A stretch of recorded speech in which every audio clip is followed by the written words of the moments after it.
2 million years after humanity's extinction, a mother gave birth to a worthless child before being struck by lightning. And the ugly baby lost all of his bodily parts except for his disgusting skull. Because on the day he was born, his father found God in a ghetto temple, but as God tried to run away, he killed him with his sword and tried to make a deal with the 12 heavenly demons, swearing to sacrifice his firstborn to become the strongest leader in the world. So after Dago told the midwife to kill his son and hide all the evidence, the fat ass witch made it to a river where she was about to drown the useless child. But when she saw a boat in the distance, she decided to cast him down the river instead, and as soon as the disgusting hag pushed him away, a legendary demon appeared to devour her. However, an ugly blind elder sensed the presence of the demon and used his blade to slash it down with a single strike. Before realizing there was a baby in the boat, with God's ancient power radiating from his insides. On the other side of the world, a man dragged a pathetic victim to crucify him, along with all the other enemy soldiers they defeated. But when he saw his wife getting accidentally killed by his own knights, the man couldn't bear it anymore, and decided to isekai himself by passionately hugging the ground. However, the man somehow survived and became colorblind, but when he approached a mysterious boat, he saw the body of the dismembered baby that was still alive. Throughout the years, the man began raising the disgusting child, and even created fake limbs and skin for him. But he realized that the child couldn't feel any pain, and lacked all emotions. So he named him Hyakimaru, after the Japanese word for 100 demons, and spent his entire life training him to become the coldest super soldier in the world. But after killing thousands of demons and being covered in their blood, Hyakimaru's godly powers activated, regenerating the leg he'd been missing. By the time he turned 16, the old man wished he taught Hyakimaru how to do anything except killing. However, Hyakimaru tried feeling his face for the first time, and hugged onto the man that raised him as if he was his father, before leaving him forever. For the next 3 billion years, Hyakimaru began traveling the world without ever eating, until one day, he saw a child called Dororo, getting beaten for stealing money from 3 oppressive men.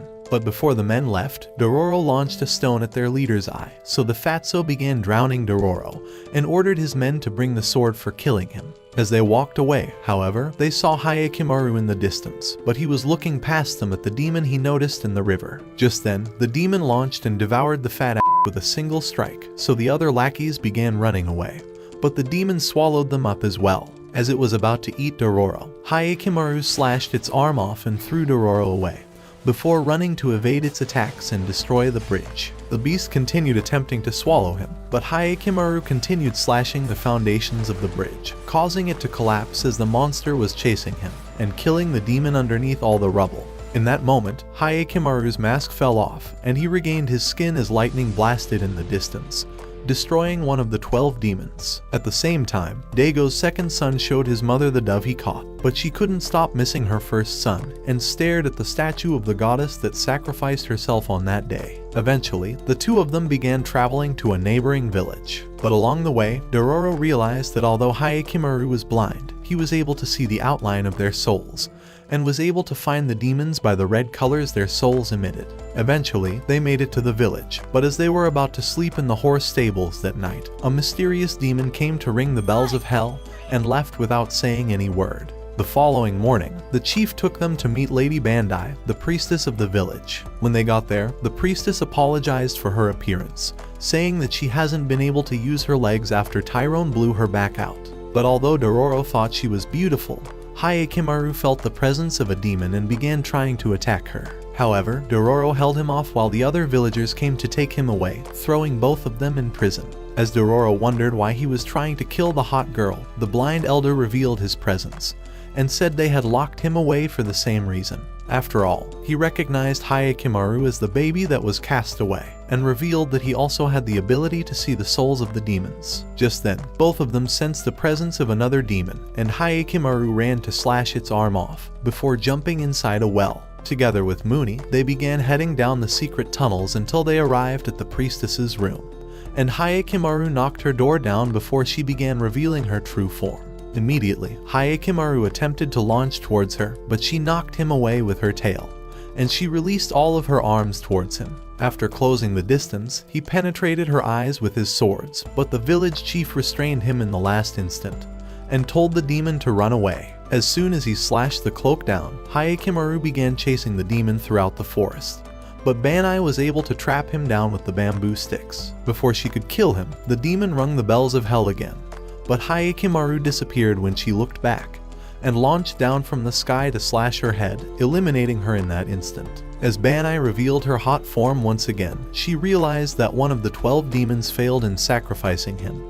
But before she could keep talking, Hyakimaru pierced her face, killing her for the final time. The demon continued ringing the bells of hell before disintegrating, and when Dororo searched the ground, he saw thousands of gold coins that were buried. This was the money that Banai kept stealing from the adventurers she killed, and the chief revealed that this was the only way their village could continue surviving, so he sold his life to the demons in exchange for the gold. At the same time, 2 of the 12 demons were killed, restoring Hyakimaru's nervous system and allowing him to be able to hear once again. That night in the forest, the noises from all the animals overwhelmed him, but Dororo wondered how he could hear anything when everywhere was completely silent. So he wrapped a cloth around his ears to muffle the noise and suggested that they hunt no demons until he was recovered. Just then, Hyakimaru noticed a monster in the forest, and a great bird flew between them. Immediately, he drew his sword, and as the monster returned, he narrowly evaded it. However, it flew towards them again, nearly snatching him up, and the noises from falling leaves distracted him,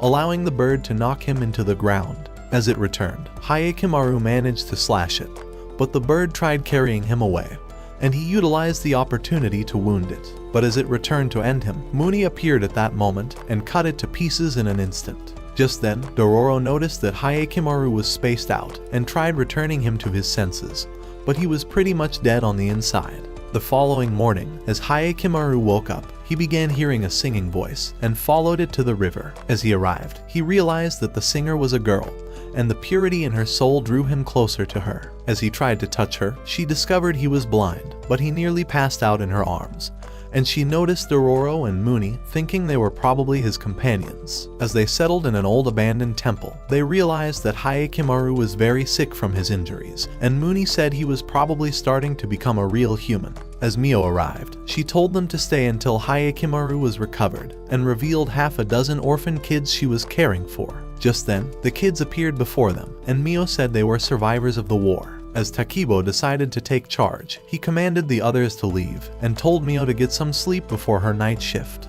Later that day, as Dororo decided to meet Takibo, he offered to help him with his duty, but the boy turned him down, saying that he wishes to work as hard as his sister Mio. When Dororo noticed that Muni was starting to leave, he told him that he was going to find a safe path through the forest and would return afterwards. In Dago's village, a messenger told him that the Sakai clan were waiting at their border and that they were starting to run out of food as it has not rained in weeks. Just then, Mina appeared, saying that the past was starting to repeat itself. At the temple, Mio decided to check on Hyakimaru and discovered that he was burning up from a fever. Realizing he needs medication, she promised to bring him some healing potions while returning from her night duty. And just as she began to sing, he wished she wouldn't leave, but would stay by his side forever. Inside the forest, Muni discovered a path through the creek and thought it would make a better home for Mio and the orphans. However, he soon noticed the presence of a demon deep inside a hole, and thought that this place wasn't safe after all. The following day, when Mio returned to the village, she realized that Hyakimaru was waiting outside, and decided to give him the medication she brought. However, he tried telling her to sing instead, and Dororo said her voice would probably awaken his mind.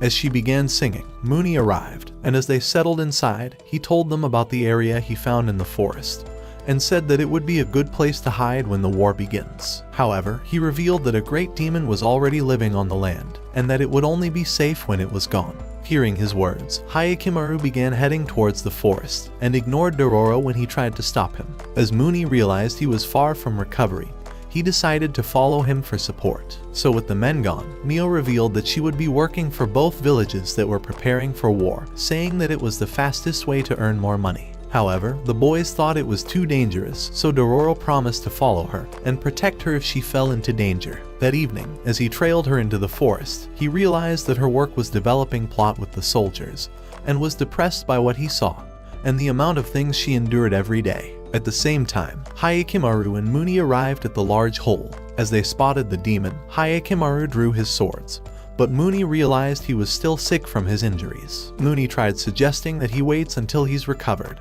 but the monster began drilling the ground, and the sand pulled them deep into the hole. After jumping off the rocks, Hyakimaru flew at the monster, and Mooney slashed it from behind, forcing it to turn its attention. As soon as it was distracted, Hyakimaru stabbed its head, but the demon caught him, and began pulling him deep into the ground. Luckily, Mooney managed to save him, but Hyakimaru began screaming from a terrible pain, as half of his leg was lost to the demon. That night, as Dororo returned to the temple, he came across Mooney and Hyakimaru. As he noticed Hyakimaru's severed leg, he fell from the shock, and Mooney revealed that it was eaten by the demon. However, when he realized that Hyakimaru was actually groaning from the pain, Mooney told him that he had now also gained his ability to speak. In the morning when Mio arrived, she found Hyakimaru injured and wondered what happened. But Mooney told her that he would survive his injury. As she began to clean his wound, Dororo noticed her scars and ran off at the memory of what he saw. A few minutes later, Takibo found him and wondered why he left, but Dororo thought it was better to keep what he saw a secret. As he asked if he has ever seen Mio at work, Takibo began telling him that his duty was to watch over the remaining orphans, and that they were only able to stay alive because of Mio's sacrifice. At Dago's village, Tahamaru began demanding to be sent off to the battlefield, but Dago said he was still just a kid, and told him to have his mom teach him how to play with his small sword. I beg your pardon? As Mina appeared, Tahamaru begged her to play with his sword, but she thought he was a spoiled little brat, and ignored everything he said. However, Tahamaru realized she'd been only pretending to care about him ever since he was born, and wondered whose sword she was really worried about. He thought she was definitely hiding a secret, and hoped to eventually discover it. At the temple, the memory of the incident continued flashing across Hyakimaru's mind, and as he tried heading to the forest, he fell from his injury. But Mio hurried to give him her support. To help him relax, she tried asking him to speak, but discovered that he could not say a word, so she began to sing for him. As Mooney spied on them, he realized that Mio's singing voice was calming the demon that was starting to appear inside Hyakimaru's soul. So as he began to leave, he told Dororo that he would stay around the forest in the meantime, and revealed that Hyakimaru's demon flames might one day turn him into a monster. That evening, as Mio began heading to work, she told Dororo that she noticed him the previous night, and said that this was their only means of surviving. So he decided to forgive her, and said that she was actually brave, so he would never hate her for sacrificing herself for all the other kids. Immediately, he ran up to the temple, happy to have finally made peace with her. At the temple, Hyakimaru began sharpening wood to replace his leg, but Dororo decided to feed him his meal, saying that it was the only way he would regain his strength. However, he hoped Hyakimaru would never become a monster, and told him that he was his only friend in the world. By the morning, Hyakimaru had fixed the wood, and was practicing with his sword. As the orphans admired his sword arms, they decided to show him several hidden swords, and Takibo revealed that they found them on the battlefield. At the same time, Mio began heading to work, but a soldier from the Ishikawa clan spotted her and thought she was probably a spy. On that night, with all the other kids asleep, Dororo realized that Hyakimaru had left the temple, and thought he must have gone to face off with the demon. At the hole, Hyakimaru drew his swords and was ready for the battle. As he slid into the hole, he began dodging the demon's claws, and it started raining at the same time.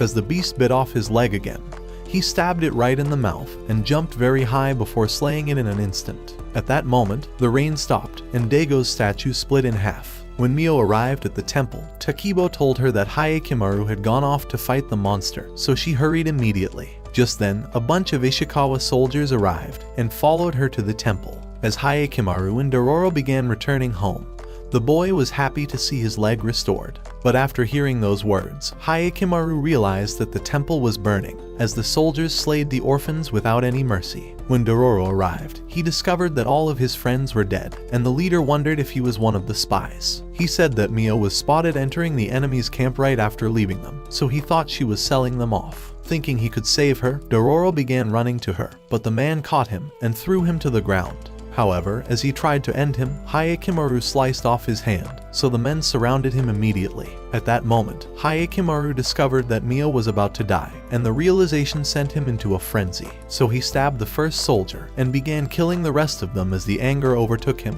driven by madness and revenge. At the sight of this, Dororo remembered Mooney's words and thought Hyakimaru might end up becoming a monster, so he stopped him before he could slay the leader, allowing the man to escape. As he revealed a pouch, Dororo told him that it was filled with seed rice, and said that it was Mio's dream to one day create a rice farm for the children, so she could feed them rice patties. After all, none of them had ever eaten anything except burnt rice patties after the war, so he told him to hang on to it, and to never forget Mio's dreams. After hearing those words, Hyakimaru let out his first word and said, Mio, and they buried all the bodies before leaving the temple. As they resumed their travels, the only thing they kept on hearing was Mio's sweet voice singing, pushing them to keep moving forward in their miserable lives. When it was night, Dororo tried asking if Hyakimaru was hungry, but he only held on to the pouch. Before long, Dororo began hearing voices in the forest, and thought two lovebirds were probably developing plot behind the bushes. As he grew angry at the thought, he began hurling stones at the trees, but a basket nearly crushed him. Just then, he noticed a spider before him, and Hyakimaru rushed up the tree immediately. In an instant, he slashed the webs, and a man fell to the ground. But Dororo realized that he has probably lost his mind. As Hyakimaru flew at the monster, he slashed it instantly, but it cast a web and bound him to a tree before escaping immediately. Later that night, as they spotted a village, Dororo suggested they stay there for the night, and the monster thought it was the best place for her to recover. When they arrived at the village, they discovered that they needed a pass to enter, and a guard told them that there was a kidnapper abducting the villagers. In the morning, a villager noticed the lady on the roadside, but she pushed him away and pretended to be afraid. As he noticed she was sick, he invited her to his home, saying he would offer her some food. However, she thought it was her chance to drain his life force, and realized she could waste him like an empty doll. At his home, he introduced himself as Yajiro, and wondered if she has a name. When she said that she doesn't have one, he decided to name her Ohagi. Believing she was hungry, he decided to serve her a bowl of rice, and she thought that it was delicious. As he wondered where she was from, she told him to mind his fucking business, and said that she would leave his hellhole once she regains her full strength. Just then, he began to leave, saying he would return when it was dark, and she thought he was a mysterious man. At night, as Yajiro arrived home, he noticed that Ohagi's sickness was getting worse, and wondered if she hasn't eaten all day. Right then, he spotted a cockroach, and decided to release it outside. At the sight of this, Ohagi wondered why he decided to spare it unlike every other human in his right mind, so he told her that every life was special. His words impressed her, and she told him that she has never met anyone like him. However, as they slept that night, she crawled to his spot, and tried to eat him out, but discovered that she was hungry for food, and decided to eat the rest of her meal before going back to bed. She thought he was a special human, and wished to know everything about him. When it was morning, Dororo was exhausted from scouting the village, and wondered where the spider could be hiding. However, later that day, Dororo discovered that another villager has gone missing, but wondered how it was possible, seeing as there was no sign of any monster. That night, Yajiro realized that Ohagi has gotten even worse, and told her that they have no doctors in the village. On top of that, they need a traveler's pass before she could leave, so he offered to sneak her outside.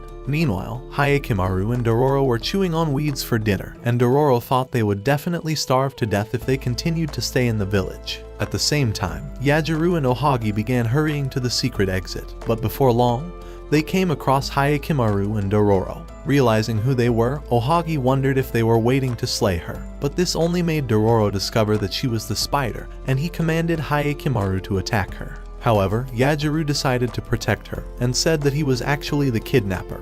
Just then, the guards appeared, and threatened to execute Yajiro for sneaking people out of the village. Dororo tried saying that he found him first and deserves the reward, but the leader revealed that there was never a reward in the first place, and that it was merely a scam to make the people confess. As he commanded his men to capture them, Ohagi bound the men with her webs, and consumed their life force immediately. Just as Hyakimaru sensed her red soul glowing again, he drew his sword and tried to attack her, but she bound him with her cloak and ran away with her man. As Dororo freed him, Hyakimaru ran after them, and a guard called for the others with a whistle. Eager to escape, Ohagi cast a web to the top of the mountain and pulled them up. As Yajiro realized she had regained her strength, he began saying that he was probably useless to her now, but she told him that she wants him by her side forever. Yajiro wondered if she kills humans after draining their life force, but she told him that she always spares their life, but continues to suck their life force every single time.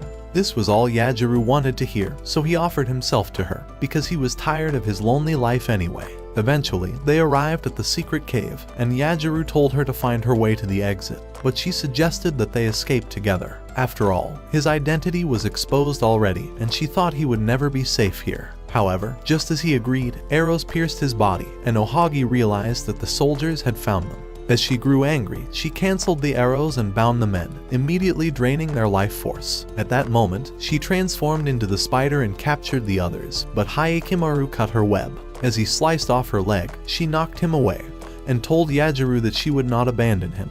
However, when Hyakimaru was unwilling to allow her to escape, Yajuru asked him to spare her life, and said that he wants to stay with her forever, so Hyakimaru decided to leave her alone. The next day, they continued their travel, and Dororo noticed that Hyakimaru was starting to smile. A few days later, Dororo began wondering why Hyakimaru was not talking to him, since he had already regained the ability to speak. As they noticed some weird-looking people carrying a girl to the top of the mountain, Dororo thought it was probably a bridal parade, but wondered why the bride was sad. Just then, a boy slid down the mountain, hoping to stop the group, but the wind blew his arrow away. Before he could fire another one, Dororo stopped him, saying that he would not allow him to eliminate the beautiful bride. However, the boy thought he was a clueless moron, and told him that the girl was his sister, but was being married off to a monster. As he tried leaving, Dororo offered to support him, saying that Hyakimaru could defeat any monster. Before long, they arrived at the top of the mountain, and Saru revealed a dark, mysterious cloud over their village. He said that the monster was called the Nakasergumo, and that it appears almost every day to devour their villagers. So to save their own skin, they began offering a girl to the demon, and managed to keep the village safe. However, Dororo thought it made no sense, and wondered why girls were specifically being offered to the monster. But even Saru had no idea. Thinking he could scam the fuck out of this loser, Dororo offered to rescue her, but said that it wouldn't be for free, so Saru decided to pay him with worms and a tiny piece of gold. As Dororo realized he could probably sell it, Saru offered to give him more of it if they succeeded, so he agreed to help him, and Saru introduced himself. A few hours later, when the other villagers had returned, Dororo and Saru knocked out the guards, and Saru decided to free Genie. However, his sister told him that she could not leave the mountain, as she was afraid that the demon would devour the entire village in her place. Saru tried telling her to save her own skin, but she told him that her life was far less important than everyone else's. Just then, Dororo began telling her that they would slay the monster, and Hyakimaru drew his sword to prove he was ready. At that moment, the dark cloud began rising towards them, and the guards nearly pissed themselves. In an instant, they were sucked into the clouds, and their devoured bodies were dumped to the ground. As they heard a roar, Dororo tried telling Hyakimaru that the demon was inside the clouds, but his vision was surrounded by a wall of evil flame. Before they knew it, a monstrous centipede descended from the clouds, looking to devour Saru, but Genie pushed him out of the way, and was swallowed in his place. At the sight of the huge monster, Dororo wondered if they even stood a chance. However, as it returned, Dororo tried warning Hyakimaru, but he still could not see shit. Luckily, heated water sprung out of a geyser and revealed a ray of light in the darkness, scaring off the demon, and the dark clouds vanished instantly. However, Saru was sad with his sister being killed, realizing he would never see her again. So Dororo decided to follow him home, but realized he was living in the mountains, and Saru told him that he lives on his own. As he wondered how they could avenge her, Dororo said that he has just the perfect plan, but revealed that Hyakimaru was probably useless at this point. At that moment, they realized that the cloud has expanded, and ashes began falling from the sky. As they discovered it was the skin from the centipede, they realized that it was growing even bigger in size. Seeing how massive it was, Saru thought they couldn't possibly stand a chance, but Dororo revealed that the sunlight was its weakness. So the following day, Dororo pretended to be a new bride and successfully lured out the monster. Immediately, he started running away, and as he dodged the centipede, he jumped into a hole. But he emerged outside to draw its attention, and started running away again. However, as he slipped, the monster tried devouring him at that instant, but he luckily made it into the hole. At the same time, Saru was waiting on the mountain, and just as he spotted the monster, he launched a flaming arrow at the geyser, causing it to erupt into a mighty explosion, burning up the monster. However, just before the sun appeared, it quenched the fire and released more fumes to cloud the area before rising high for the kill. At that moment, Hyakimaru drew its attention with a rock and launched his arrow at the monster. As he fired another and a third arrow, He rushed at it and slashed its face, causing it to crash. However, it was still alive, and he narrowly dodged its tentacle before getting knocked away. Dororo realized he could draw Hayakimaru's attention towards the monster, so he jumped down the mountain, landing on top of it, and screamed at Hayakimaru to follow the sound of his voice. As the monster hurried away, crashing through a rock, a stone knocked Dororo unconscious. Just then, Hayakimaru began screaming, desperate to draw its attention, but was knocked away. Even so, he continued screaming, and managed to stop the demon before it devoured him. As he took the onslaught, the beast threw him high into the sky. But Dororo directed him with his voice, and he pierced its eye, forcing it to emerge from the clouds, and the sunlight began molting its skin. Right then, Hayakimaru jumped inside its mouth and ripped it in half instantly, causing it to vanish. With the monster slain, Dororo was happy to have survived the battle, as they fell into a river. A few moments later, Saru spotted Genie inside the water and realized that she was still alive, so he was happy to be reunited with her. Right then, Hayakimaru began to groan, and his fake nose fell into the water, allowing a real nose to grow in its place. A few minutes later, as Saru gave Dororo the remaining gold he promised, he realized that it was a rotten piece of food, and wondered how they would survive on this.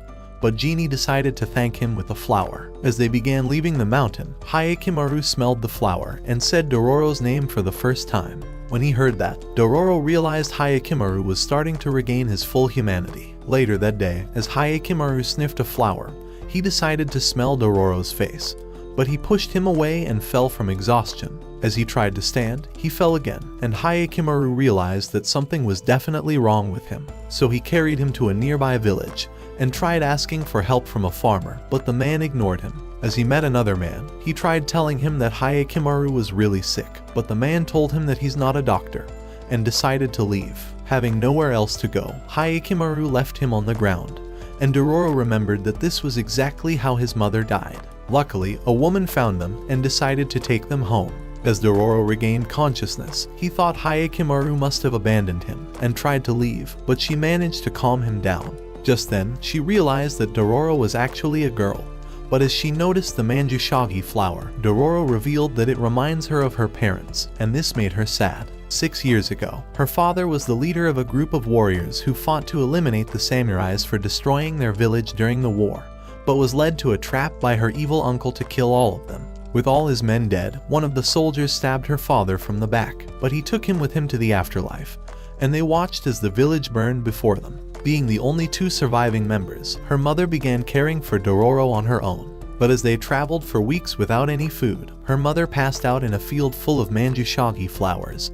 and she begged Dororo to be strong and to survive until the war was over. So her words inspired Dororo to survive, and she told the woman that she would never give up. As she wondered how the girl traveled for weeks without any proper food, she told Hayakimaru that his companion was actually a girl. A few days later, as they began to leave the village, Dororo wondered if Hayakimaru has discovered that she was a girl, but he merely ignored her secret. At Daigo's village, a messenger began telling him that his abandoned baby may have survived, and that a commander in their army was attacked by a mysterious man with prosthetic arms. Hearing these words, Daigo wondered if his son could possibly be alive. Later that day, a chief told him that it hasn't rained in 2 months, and he thought all their rice fields would begin dying from the drought soon.